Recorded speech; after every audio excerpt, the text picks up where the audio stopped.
Hello friends, எவ்வளோ தான் விதவிதமாக சட்னி இருந்தாலும் மிளகாப்பொடி போட்டு இட்லியோ தோசையோ சாப்பிட்றது ஒரு அலாதியான டேஸ்ட்டு தான்.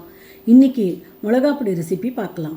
இதுக்கு தேவையானதெல்லாம் 100 ml கப்பால் 1 கப்பு முழு உளுந்து, 1/2 கப்பு கடலைப்பருப்பு, 1/2 கப்பு வெள்ளை எள்ளு, சின்னதாக 4 கட்டி பெருங்காயம், 10 நீட்ட மிளகா, 10 பிடாகி மிளகா, 1/2 டீஸ்பூன் உப்பு.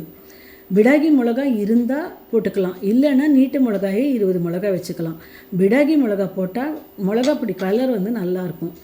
இப்போது கடாயை சூடாக்கி முழு உளுந்து, எள்ளு, கடலைப்பருப்பு எல்லாத்தையும் தனித்தனியாக ட்ரையாக எண்ணெய் விடாமல் மீடியம் ஃப்ளேமில் வச்சு பொன்னிறமாக செவக்க வறுத்து எடுத்துக்கணும்.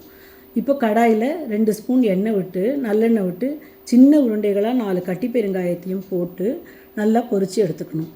அதுக்கப்புறம் 10 நீட்ட மிளகா, 10-12 பிடாகி காஞ்ச மிளகாயும் போட்டு வறுத்துக்கணும். மிளகாய் வறுக்கும்போது காம்பை எடுக்க வேண்டாம், ஏன்னா காம்பை எடுத்தால் மிளகாயில் இருக்கிற இந்த விதையெல்லாம் சீட்ஸ் எல்லாம் வெளியில் வந்து கருகி போய் டேஸ்ட்டே கெடுத்துடும். மிளகாயும் ரொம்ப கருகிடாமல் நிதானமாக வறுத்துக்கணும்.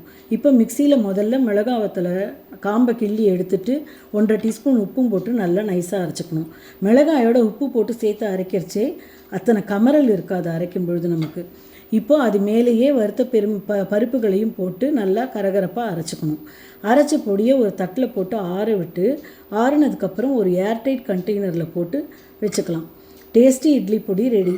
இதுலேயே பூண்டு வேணும்னு நினைக்கிறவங்க பூண்டு சேர்த்துக்கணுன்னா 10 பல் பூண்டை உரித்து மிளகாயை வறுத்து எடுத்ததும் அதுலேயே வறுத்து எடுத்த பருப்புகளோடு சேர்த்து அரைச்சிக்கலாம்.